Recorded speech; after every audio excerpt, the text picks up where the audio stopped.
हाय दोस्तों, नमस्कार। कैसे आप सब लोग? स्वागत है आपका अपने चैनल GJ7 ट्यूटोरियल्स पे। तो दोस्तों, ये वीडियो NIS सीरीज़ का लेके आए हैं, क्लास 10th का।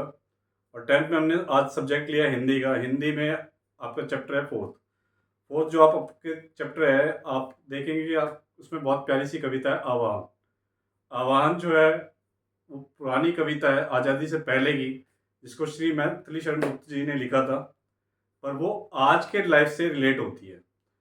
तो कैसे रिलेट होती है, ये सब बताने के लिए आप लोग वीडियो के एंड तक बने रहिएगा।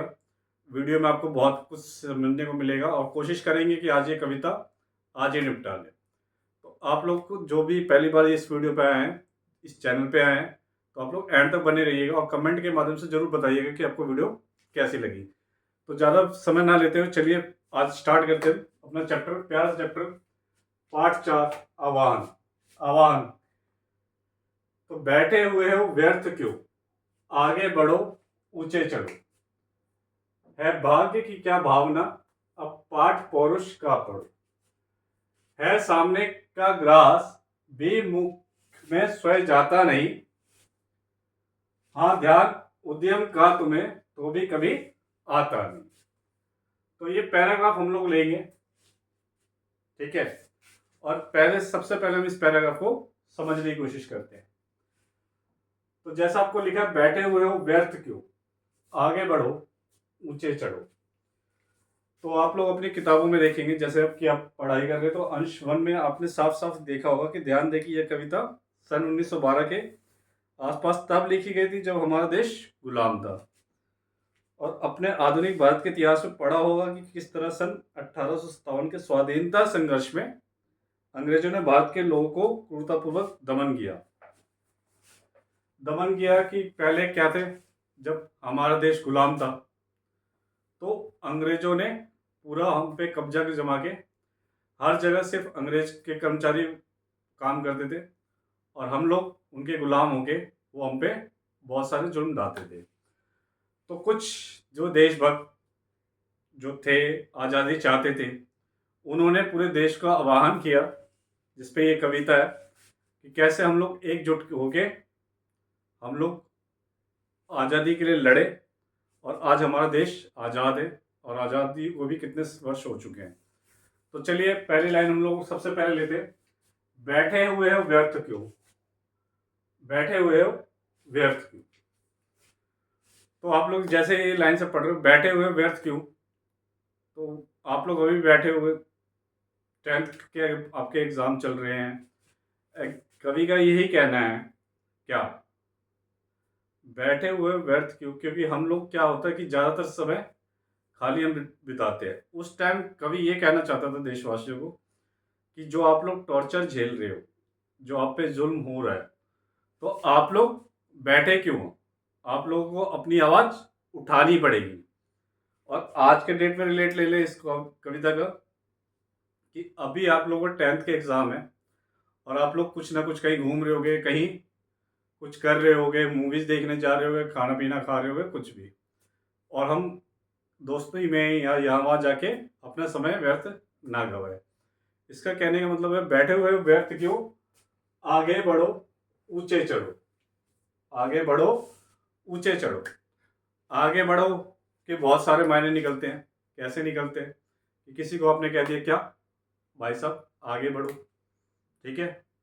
ऊंचे चढ़ो मतलब आप नीचे क्यों, और तेज ऊपर चलो। पर इस कविता के अनुसार क्या है, आगे बढ़ो, ऊंचे चढ़ो, कि हम सबको क्या करना है, व्यर्थ नहीं बैठना है, आगे बढ़ते रहना है और आगे चलना है। मतलब आगे के एक स्टेप आगे चलना है। जैसे आप अपनी कविता में देखेंगे, हे भारतवासियों, निरर्थक अर्थात बेकार क्यों बैठे हो, अगर अपने दुखों से मुक्ति पाना चाहते हो तो उठो और सफलता की चोटी छूने के लिए चल पड़ो। कि आप लोग व्यर्थ में अपना समय ना गवाएं। सफलता अगर आपको हासिल करनी है तो आप लोग जो भी काम कर रहे हैं उससे बाहर आके जो आपका लक्ष्य है उसकी तरफ आगे बढ़ो और उसके में विजय पाने के लिए चल पड़ो, ठीक है। सफलता पाने अर्थात जीवन में कुछ सार्थक या अच्छा काम करने के लिए चलना ही पड़ता है, ठीक है। आपको कहीं जाना है तो क्या करना पड़ेगा, आपको चलना पड़ेगा, बस लेनी पड़ेगी, वहाँ पहुँचना पड़ेगा, या आप लोग जिस माध्यम से वहाँ जाना चाहते हैं उस माध्यम से आपको जाना पड़ेगा। और अच्छा काम करने के लिए चलना ही पड़ता है। क्यों? परिश्रम करना ही पड़ता है। अब भाग्य के बदलने या परिस्थितियां सुधारने की प्रतीक्षा में बैठे रहना छोड़ो। ठीक है। अब अगली लाइन है, हे भाग्य की क्या भावना, अब पाठ पौरुष का पढ़ो। क्या आप लोगों से सिंपल सी बात पूछता हूं, क्या आप लोग भाग्य के भरोसे 10वीं पास कर सकते हैं? नहीं। इसके लिए आपको क्या करना पड़ेगा? पढ़ाई करनी पड़ेगी, मेहनत करना पड़ेगा, तभी जाके आप 10th पास कर पाएंगे। उस टाइम क्या था कि लोगों की सोच ये होती थी कि आज सब गुलाम थे तो भगवान आके कुछ करेंगे। भगवान ने हमें दुनिया में भेजा है ताकि हम मेहनत करके अपना परिश्रम करके अपनी लाइफ सरवाइव करें, मतलब जिए अच्छे से। उनका यही कहना था कि है भाग्य की क्या भावना, कि भाग्य के भरोसे कुछ नहीं रहने वाला। अगर आपको कुछ करना है तो आपको उसके लिए मेहनत करनी पड़ेगी। अब पाठ पौरुष का पढ़ो, मतलब अब आप लोग मेहनती बनो।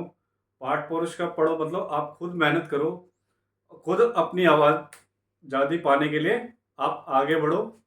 और क्या कि आप आगे बढ़ो और आज़ादी के लिए अपनी आवाज़ उठाओ। ठीक है। केवल कर्म या पुरुषार्थ के मार्ग पर चलो, क्योंकि परिस्थितियां अपने आप नहीं बदलती, उन्हें मनुष्य अपने उद्यम से बदलता है। उद्यम मतलब होता है मेहनत। आप जितना मेहनत करेंगे आपको सफलता उतनी अच्छी ही मिलेगी। आप आज से मेहनत करेंगे तो जिसने अभी तक मेहनत नहीं भी किया, आज से भी आप मेहनत करना शुरू करेंगे तो आपका जो रिजल्ट आपका बैठे बैठे होने वाला, उससे आपका रिजल्ट बेहतर भी होगा, बदलेगा भी, आप अच्छे नंबरों से पास भी हो सकते हैं। तो ये सिंपल सिंपल आपके क्लास के हिसाब से भी है। अब नेक्स्ट आपका है, सामने का ग्लास भी मुख में सोए जाता नहीं। इस लाइन में कवि बहुत बढ़िया चीज कहना चाहता है सामने का ग्लास भी मुख में सोए जाता नहीं। अगर आप मेहनत नहीं करेंगे तो अपने आप रिजल्ट अच्छा कैसे आएगा? कवि इसमें कहना चाहता है कि आपके पास खाना परोसा हो, आपके फेवरेट सब्जी का थाली आपके सामने रखी है, पर आप उसके लिए भी उठ के आप मेहनत नहीं करोगे तो वो भी अपने आप आपके मुंह में जाने से रहा। उसके लिए भी आपको क्या करना पड़ेगा? मेहनत करनी पड़ेगी, आपको चलना पड़ेगा, प्लेट उठाना पड़ेगा और खाना पड़ेगा, क्योंकि खाना अपने आप नहीं आता, उसके लिए भी आपकी मेहनत करनी पड़ेगी। हाँ, ध्यान उद्यम का तुम्हें तो कभी आता नहीं। हाँ, यहाँ पे हाँ क्या है? शौक वाला। क्या शौक वाला? कि हाँ, ध्यान उद्यम का तुम्हें कहीं आता नहीं। तो चलिए इसमें क्या कहना चाहते हैं। हाँ मतलब इस कविता के अनुसार क्या कहता है कवि, यहाँ पे दुख प्रकट कर रहा है। ठीक है। क्यों दुख प्रकट कर रहा है? कि हाँ, कवि क्या कहता है कि खेद प्रकट करते हुए कि यह सब जानते हुए भी हम दुख से मुक्त होने के लिए उद्यम नहीं करते। कि आपने आज के डेट में देखा होगा कि आप लोग, कई बच्चे सब जानते हुए मेहनत नहीं करते, 10th में फेल हो जाते और किस क्या देते हैं? भाग्य को, कि हम लोगों ने मेहनत करी। हर किसी को पता है कि वो मेहनत करेगा तो उसका रिजल्ट क्या होगा।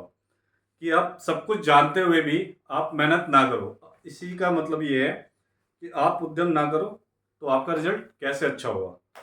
ठीक है। तो इसलिए यहाँ पे कवि ने क्या करा, दुख प्रकट किया है कि हमें सब कुछ पता है कि बिना परिश्रम किए हमें फल नहीं मिल सकता, फिर भी हम मेहनत नहीं करते। इसलिए कवि ने कहा है कि हाँ, ध्यान उद्यम का तुम्हें तो कभी आता नहीं, क्योंकि मेहनत करने का तुम सोचते नहीं और सोचते हो भगवान हमें आके फल दे दे। ऐसा हो सकता है दोस्तों? तो ऐसा नहीं हो सकता। तो इसके लिए हमें क्या करना है? परिश्रम करना है, ताकि हमारा रिजल्ट बहुत अच्छा है। अब हम नेक्स्ट पे चलते हैं। तो अब इस लाइन में देखेंगे, जो लोग पीछे थे तुम्हारे बढ़ गए हैं बढ़ रहे। इसमें आप अपनी क्लास के हिसाब से सोचिए, तो आप लोग एनएस में हैं और जो अब आप रेगुलर स्कूल में थे या आपके साथ वाले आगे बढ़ गए और आप पीछे रह गए।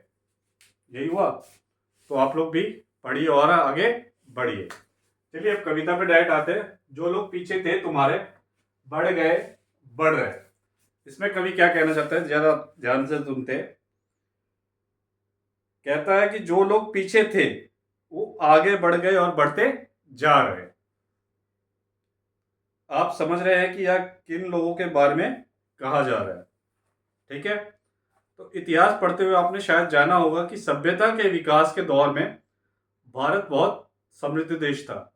पहले दोस्तों पता है हमारा देश उसको सोने की चिड़िया कहते थे, क्योंकि आज आप लोग कहीं भी घूमने जाते हैं तो पुराने मंदिर, पुराने किले, जैसे ताजमहल हो गया और बिल्कुल सही कुतुब मीनार हो गया है, ये पुराने जमाने में बना था। आपके कंस्ट्रक्शंस वैसे नहीं है जो पुराने लोगों ने कर दिए। तब क्या साइंस थी, टेक्नोलॉजी थी? नहीं। वो लोग अपने हिसाब से इतने टैलेंटेड थे कि उन्होंने उस जमाने में बिना संसाधन के इतना कुछ कर दिखाया। ठीक है।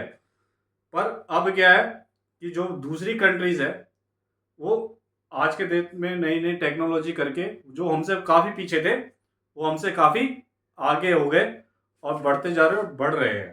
ठीक है। इसलिए कवि ने कहा जो लोग पीछे थे तुम्हारे बढ़ गए और बढ़ रहे। ठीक है। अब नेक्स्ट है पीछे तुम पढ़े तुम देव के सिर दोष अपना मढ़ रहे। तो इसमें कवि क्या कहना चाहते हैं वो भी हम समझ लेते हैं। कवि कहता है कि वे लोग आगे बढ़ रहे हैं और इसका शासकों के दमन से भयभीत, हताश और निराश होकर भाग्य के भरोसे बैठे हैं।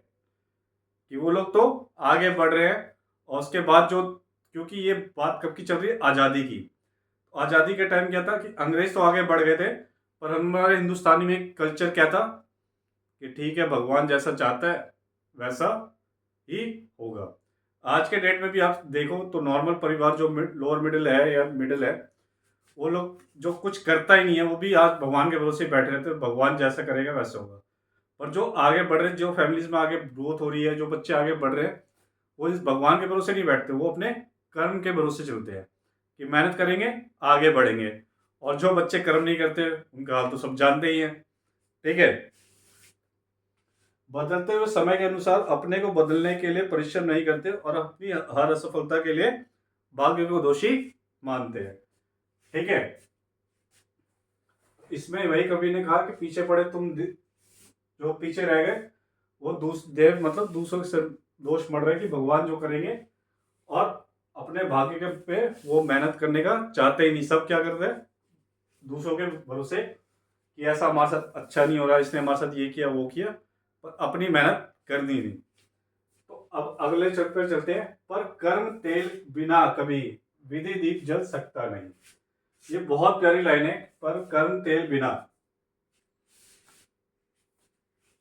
कभी विधि दीप जल सकता नहीं। जैसे बिना दीप तेल के दीप दिया को कोई जल सकता है? नहीं जल सकता ना।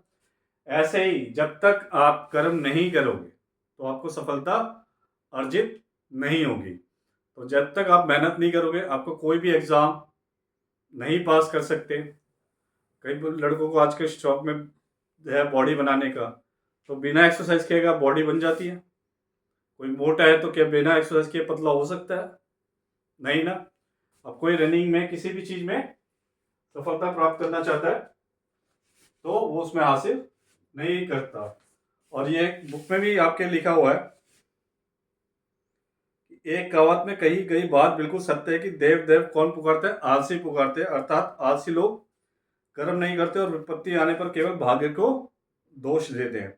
ऐसे लोग नहीं जानते कि कर्म रूपी तेल के बिना कभी भी भाग्य रूपी दीप जल सकता नहीं। अर्थात जिस तरह दीपक को जलने के लिए तेल का होना आवश्यक है, उसी प्रकार किसी भी कार्य में सफलता पाने के लिए निरंतर कर्म और परिश्रम करना आवश्यक है। वही जैसे मैंने आपको बोला कि जो बच्चा आज के डेट में भी आगे अब तक कुछ नहीं कर पाया, आज भी अगर वो करता है तो जब तक आपका एग्जाम हुआ तब तक वो यकीन मानिए पास भी होगा, वो भी बहुत अच्छे नंबर से। पर जिसने शुरुआत नहीं करी और नहीं करना चाहता है भाग्य के भरोसे, तो फिर कुछ नहीं हो सकता। तो अगली लाइन में चलते हैं। है देव क्या साचे बिना कुछ आप ढल सकता नहीं। तो बहुत प्यारी लाइन है कि है देव क्या साचे बिना तो कुछ आप ढल सकता नहीं। ठीक है, इसमें कवि क्या कह रहा है, इसी बात को कवि एक दूसरे उदाहरण से समझाते हुए कहते हैं कि मूर्ति डालने या बनाने से पहले उसका साचा या फॉर्मा बनाना आवश्यक होता है, और यह साचा मनुष्य अपने परिश्रम से बनाता है। भगवान भी उन्हीं से सहायता करते हैं जो परिश्रम करना जानते हैं। ठीक है, ये तो बुक में लिखा है। मैं और क्लियर कर देता हूँ, है देव क्या, भगवान क्या। आप भगवान की मूर्ति भी बनाना चाहते हैं, उसके लिए सबसे पहले आपको क्या करना पड़ता है, साचा। आप जब तक साचा नहीं बनाएंगे तो मूर्ति भी उतनी अच्छी नहीं बनेगी। या आप बहुत अच्छे चित्रकार हैं और आपके दिमाग में भगवान की फोटो नहीं होगी, तो आप भी उतनी अच्छी मूर्ति या फोटो नहीं बना पाएंगे। उसलिए क्या है कि जब तक आप अपने हिसाब से मेहनत नहीं करेंगे, दीपक में तेल मेहनत का नहीं डालेंगे, तो ना मूर्ति बनेगी, ना सफलता प्राप्त होगी। तो चलिए अब नेक्स्ट कविता, नेक्स्ट लाइन पे चलते हैं। तो दोस्तों, तीसरा पैराग्राफ और लास्ट पैराग्राफ बहुत प्यारा है। इसमें, आओ मिले सब देश बांधव, हार बनकर देश के, साधक बने सब प्रेम से, सुख शांति में उद्देश्य के। क्या सांप्रदायिक भेद से एवं मिट सकता हो, बनती नहीं क्या एक माला विविधा सुमनों की कहो। तो सबसे प्यारी कहानी आप लोगों ने बचपन में भी पढ़ी होगी, आपके बुक में भी है, अब मैं रिपीट करता हूँ कि एक पिता के 3 पुत्र थे। ठीक है, और तीनों आपस में लड़ रहे थे। तो पिता ने उनकी लड़ाई छुड़वाने के लिए उन्होंने क्या कहा कि जाओ आप लोग एक एक लकड़ी ले आओ। तो तीनों पुत्र एक एक लकड़ी ले आए और उनको कहा तोड़ दो। तो उन्होंने एक झटके में तोड़ दिया। फिर कहा कि अब एक एक करके 3 लकड़ी एक साथ तोड़ के दिखाओ। तो जब तीनों ने ट्राई किया तो नहीं टूटा।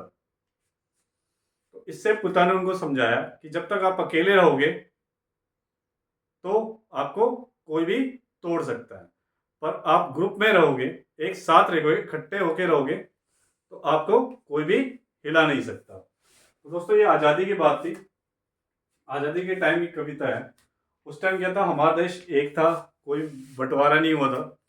हिंदू मुस्लिम सिख ईसाई सारे आपस में इकट्ठे होके रहते थे। कवि ने क्या आह्वान किया कि आओ मिलो सब देश बांधव, हार बनकर देश के, कि देश में रहने वाले चाहे वो हिंदू हो, मुस्लिम हो, सिख हो, ईसाई हो, सभी जाति धर्म के सारे मिलके चलो और एक होके हम क्या करें, साधक बने सब प्रेम से, सुख शांति में उद्देश्य के। साधक जो है सारे एक होके सुख शांति में उद्देश्य के। इसमें कवि क्या कहना चाह रहा है कि हम सब जानते हैं कि भारत अनेक धर्म जातियों या संप्रदायों का देश है। जब तक सब लोग एकजुट होकर देश के विकास के लिए कार्य नहीं करेंगे, तब तक देश गुलामी, गरीबी और पिछड़ेपन से मुक्ति नहीं हो सकता।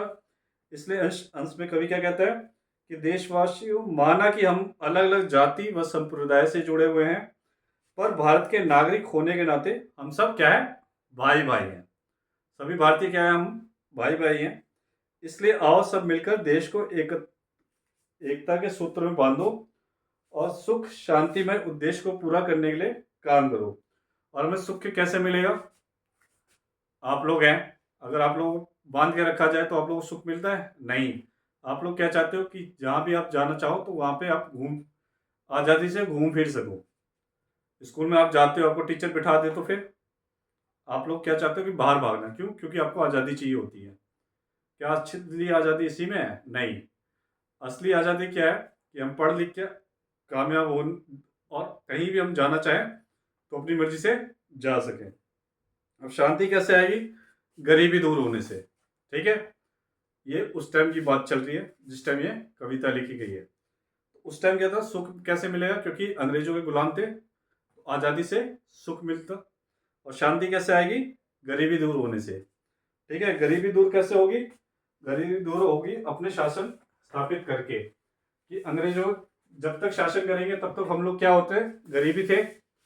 और जब अपना देश का अपने शासक हुए तो अब हर कोई आज़ाद है और जो चाहे वो काम करके अपनी गरीबी मिटा सकता है। ठीक है, क्या सांप्रदायिक भेद से एक के मिट सकता नहीं। ठीक है, इसमें कवि क्या कहना चाहता है कि समृद्धि और शांति लाने के लिए आओ हम मिलजुल कर कठिन परिश्रम करें। कवि कुछ प्रश्नों के रूप में देश की जनता को एक होने के लिए कहता है, और वह पूछता क्या है कि क्या हम लोग को जाति धर्म संप्रदाय अलग अलग होने पर भी एक नहीं हो सकते। कवि कहना चाहता है कि इन आधारों पर भिन्नता एकता के मार्ग में बाधक नहीं है। अगर हम एक होंगे तभी हम जीतेंगे, अगर हम भिन्न भिन्न होंगे तो हम कभी नहीं जीत सकते। हम एक देश के होने के नाते एक हो सकते हैं। इसी तरह वह कहता है कि क्या अलग अलग प्रकार के फूलों को इकट्ठा करके एक माला नहीं बनाई जा सकती। तो क्या कहता है कि क्या सांप्रदायिक भेद से एक मिट सकता हो, कि मतलब क्या हम भिन्न भिन्न समुदाय के होने के बावजूद एक हो जाए तो क्या ये हम जो भिन्नता है हमारे बीच में वो एक के मिट सकता नहीं, कि हम एक हो जाए तो क्या ये भिन्नता मिटेगी नहीं और हम आगे बढ़ेंगे नहीं।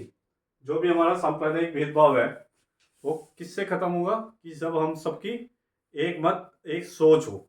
ठीक है, तो हम इसमें बड़ी से बड़ी लड़ाई को भी जीत सकते हैं। अब बनती नहीं क्या माला एक विविध सुमनों की। अभी क्या वही कवि कहना चाह रहा है कि देश हम एक देश के होने के नाते एक हो सकते हैं। इसी तरह वह कहता है कि अलग अलग प्रकार के फूलों को इकट्ठा करके माला नहीं बनाई जा सकती। क्या कभी आप माला लेने जाते हैं तो आप क्या देखते हैं, उसमें अलग अलग पुष्प लगे होते हैं, तभी जाके एक प्रॉपर माला बनती है। इसी तरह हमारा देश भी क्या है, अलग अलग समुदाय अलग अलग लोग, छोटी जाति बड़ी जाति सब मिला के जब एक हो जाते हैं, जब उस माला में ना कोई देखा जाता है कि कौन किस रूप में है, माला माला होती है। और माला किससे बनती है, सारे तरह के पुष्पों से। तो वैसे ही हमारा देश कब जब इकट्ठा होगा, एक ही माले में पिरो जाएंगे, कोई भी संप्रदाय के लोग हैं, तभी जाके हमारा देश एक होगा। और वो क्या होगा, तभी हमें आज़ादी एक होके मिल सकती है। आज तो वही कह रहा है कवि कि इसी तरह वह कहता है कि क्या अलग अलग प्रकार के फूलों को इकट्ठा करके एक माला नहीं बनाई जा सकती। आशय है बनाई जा सकती, जिस प्रकार यह हो सकता है वैसे ही हम सब भी एक हो सकते हैं। तो उम्मीद है दोस्तों कि ये कविता आप लोगों को समझ में आई होगी। तो नेक्स्ट क्लास में क्या करेंगे कि इसके क्वेश्चन आंसर करेंगे आराम से। और अब आप लोगों के एग्जाम्स भी आने वाले, तो कोशिश रहेगी जल्दी से जल्दी आपके वीडियोस जल्दी आए और क्वेश्चन आंसर भी जल्दी से आए, ताकि अब आप लोगों का अच्छे से एग्ज़ाम हो सके। तो वीडियो के एंड तक बने रहने के लिए धन्यवाद। आप लोग कमेंट के माध्यम से ज़रूर बताइए कि वीडियो आप लोगों को कैसी लगी। आप जो भी लोग पहली बार इस चैनल पर आए हैं, आप लोगों को वीडियो पसंद आई हो तो प्लीज़ चैनल को लाइक सब्सक्राइब और शेयर जरूर कर दीजिएगा, क्योंकि हो सकता है ये चैप्टर आप लोगों ने पढ़ लिया हो, पर जिसको पढ़ना हो उस तक ये चैप्टर पहुँच सके। तो आप लोग प्लीज़ लाइक सब्सक्राइब करिएगा और अच्छे से पढ़िए, और जल्दी मिलते हैं नेक्स्ट वीडियो में। Thank you.